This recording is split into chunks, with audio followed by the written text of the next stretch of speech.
आनंद मठ। आनंद मठ और ऋषियों की अनमोल धरोहर को संजोएं।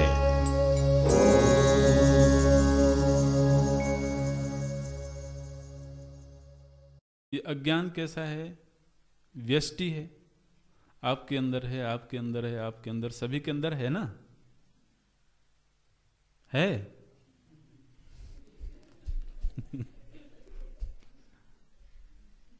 आदमी राजी नहीं होता स्वीकार करने को।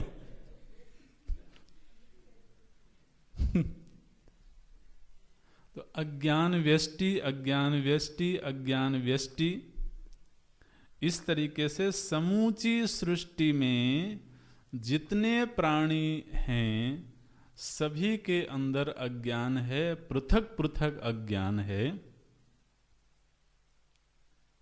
आप पृथक क्यों कहते हो? एक ही क्यों नहीं मान लेते कि सभी के भीतर एक ही अज्ञान है? क्या दिक्कत है ऐसा मानने में?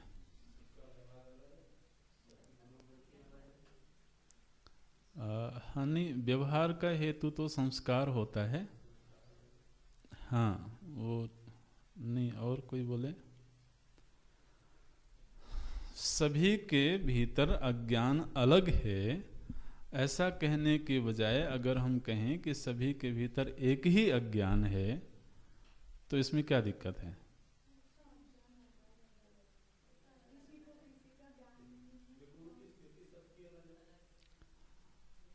हाँ, नहीं, उन सभी के हेतु भिन्न हैं।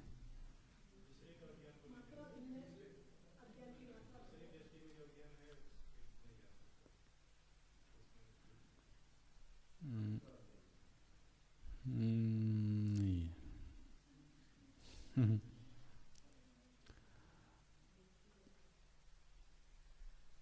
अगर उत्तर आता जो सटीक उत्तर है तो अच्छा लगता, लेकिन कोई बात नहीं, ठीक है। सभी के भीतर अज्ञान भिन्न है, यह तब सिद्ध हुआ कि मानो कि एक व्यक्ति को ज्ञान हो गया, आत्मज्ञान हो गया, तो क्या हुआ? उसके अंदर का अज्ञान निवृत्त हो गया। तो अगर अज्ञान एक ही होता तो उसके ज्ञान से, यह तो बहुत ही मजेदार कहानी हो जाती। तो सभी काहे को मेहनत करते? गुरुजी आप ही तपस्या करो।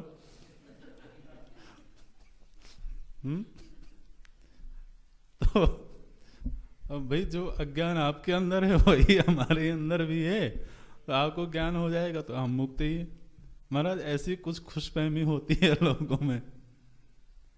तो एक के अज्ञान निवृत्त होने से अन्य के अज्ञान निवृत्त नहीं होते हैं।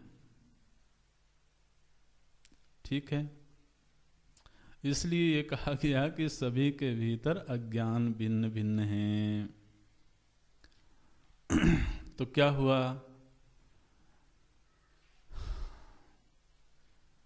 अज्ञान व्यष्टि। अब ये जो अज्ञान व्यष्टि है महाराज, ये वेदांत का ऐसा अद्भुत निर्णय है, आश्चर्यजनक निर्णय है। दुनिया का कोई भी वैज्ञानिक, कोई भी दार्शनिक इस निर्णय को स्पर्श नहीं कर पाया। बोले कि ये व्यष्टि अज्ञानों की एक समष्टि बनी। व्यष्टि व्यष्टि व्यष्टि अज्ञान, और इन व्यष्टि व्यष्टि अज्ञानों को मिला करके एक समष्टि बनी, उसको बोलते हैं समष्टि अज्ञान।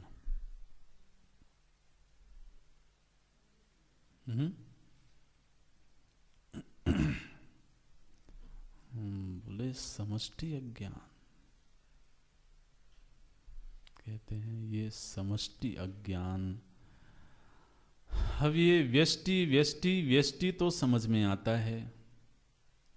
इन व्यष्टि अज्ञानों की जब समष्टि बनी तो एक अज्ञान का रूप बना, उसको बोलते हैं समष्टि अज्ञान।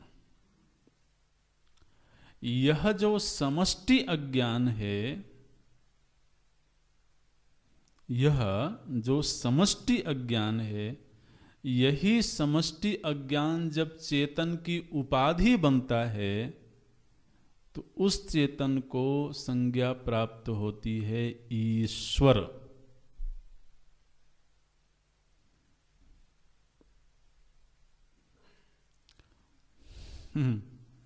जिस तरीके से हमारे भीतर का जो अज्ञान है, वह अज्ञान हमारे भीतर जो चेतन तत्व है उस अज्ञान की उपाधि बनता है। ठीक है, आज के दिन हम कह रहे हैं कि मैं अज्ञानी हूं, तो अज्ञान चेतन की उपाधि बना ना, तभी तो मैं को हम अज्ञानी कह रहे हैं।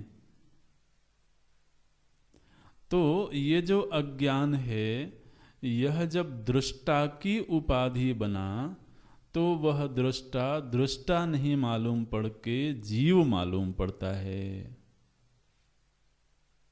है तो वो चेतन तत्व।